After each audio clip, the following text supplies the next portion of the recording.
Today, we're going to talk about why short-term thinking is keeping most people poor. And I'm going to use the examples that I know from people in Ghana. And as a matter of fact, this idea came to me today, and today my neighbor called me to do something for him. I mean, I had an emergency call, so I had to put my consultation on hold just to go and tackle this. And that, reaffirms and confirms that I really have to put out this video. So let's jump into it. Hey, my friends, kindly subscribe to the channel. It helps a lot. I'm trying to grow this channel and reach more people. Thank you. So today, my neighbor is actually constructing an apartment building. And the people who are working on the building, the mason, he's been working with this guy for about 3 years now. He gives him business, he gives him money sometimes for emergency, and he's still screwing him up. Today, literally today, as I'm recording this video about 2 hours ago, my neighbor called me from work that he wants me to go and check on this guy. Has like a temporary structure somewhere behind where he lives, like 2 minutes walk. The neighbor called him that she saw one of them taking cement to where they are living. And it was not just today, for the past 3 days, she's been observing them with a wheelbarrow carrying something looks like cement to the place. So she wants to record a video and send it to my neighbor. But my neighbor told the lady no. So my neighbor called me and pleaded with me that I'll go with his wife to go and check out this temporary structure and see if that guy was indeed stealing from him, because he just couldn't believe it. So I had to put my call on hold and go and check it out. This guy, they made me late, as a matter of fact, because they refused to give me the keys, right? Like, let's go open it up, let's just check. He went there with us without a key at first, and then we checked around, there were no cements. He came and he was like, I left the key, so I'm gonna go get it. He came there, 10 minutes. Mind you, I had to go and do this consultation. So 10 minutes in, this guy is not, I'm calling him, he's not even responding. I'm standing there calling him, he's not responding. And then he was like, oh, one of the guys took just one cement. And I said, I don't care. Let's just go and open the place. Let's see it. That's it. If there's one cement, no problem. If there's no cement, no problem. Just go open it. And he wanna act innocent, right? He wanna act innocent. So he came with me with a hammer that they wouldn't give him the key. Mind you, he's like the boss. He hires all of them. The place is actually his. And my minimal project, I was gonna use this guy on it. But now I'm not using him because of what he just did. And I'm sure my neighbor is gonna fire him as well today. So we went in there, we opened it, and as you can see in the video, this guy stole 7 cements for my neighbor, who's been feeding them, who's before their temporary structure, he gave them a place to stay. And these guys are from Togo. Sometimes he will give them transportation when they are very terrible with management because of short-term thinking. Short-term thinking, that is what's keeping a lot of Ghanaians poor. It's not the government, it's the mindset that's keeping you guys poor. This example just came out of nowhere. Literally today, 2 hours ago, this example just came. It's too fresh. I just had to give it to you guys. But the reason why I really made this video is to talk about all the mess people are brought up working really hard. They're sending money back home so you can do something for them.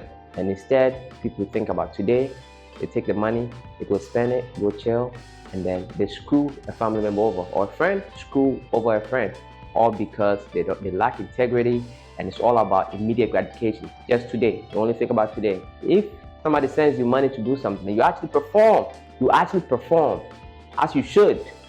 As a human being, you're supposed to do what you set out to do. I mean, I cannot wrap my mind around why people do what they do to other people. I can't. But it is common sense to do what you set out to do, because that person is not going to trust you, and there will be more opportunities. They will recommend you to other people, and that's how you get rich from nothing.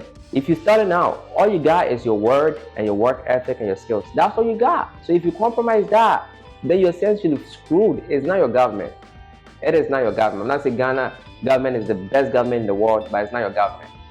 Your government is not the reason why you are poor. You are struggling because of the way you think and the way you act. That's why you are struggling. So as the example that I gave to these masons, they're going to get fired. And I was going to use them for the minimum. It's a big project. They're going to make a lot of money from it.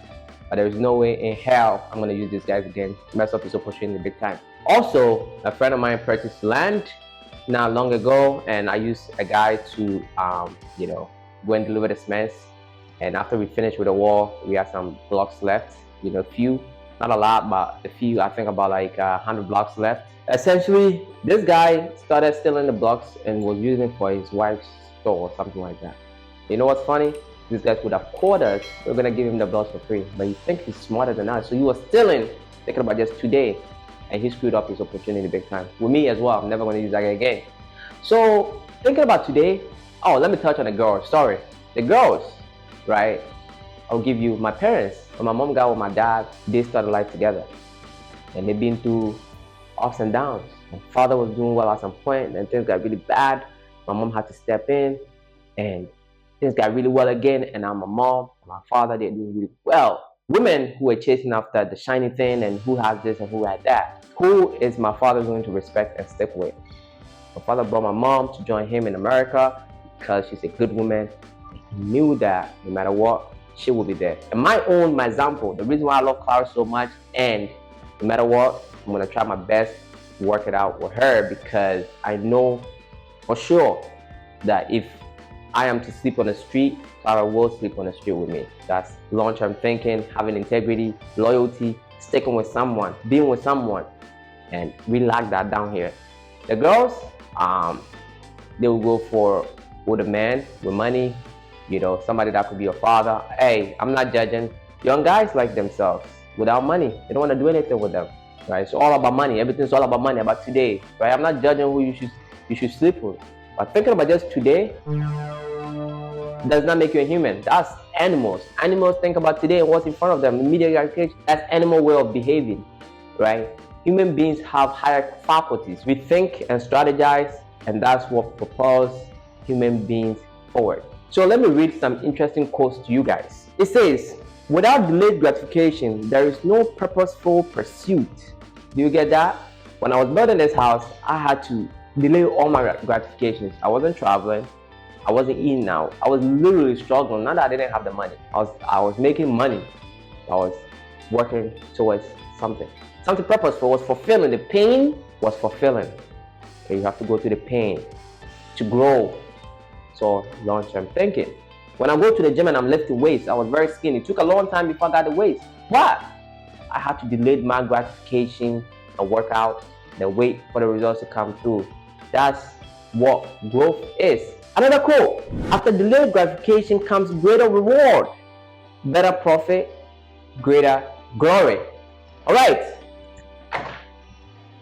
I could go ahead and give you guys thousands of quotes with regards to the benefits of delayed gratification. And Bismarck and I are partners. You know why?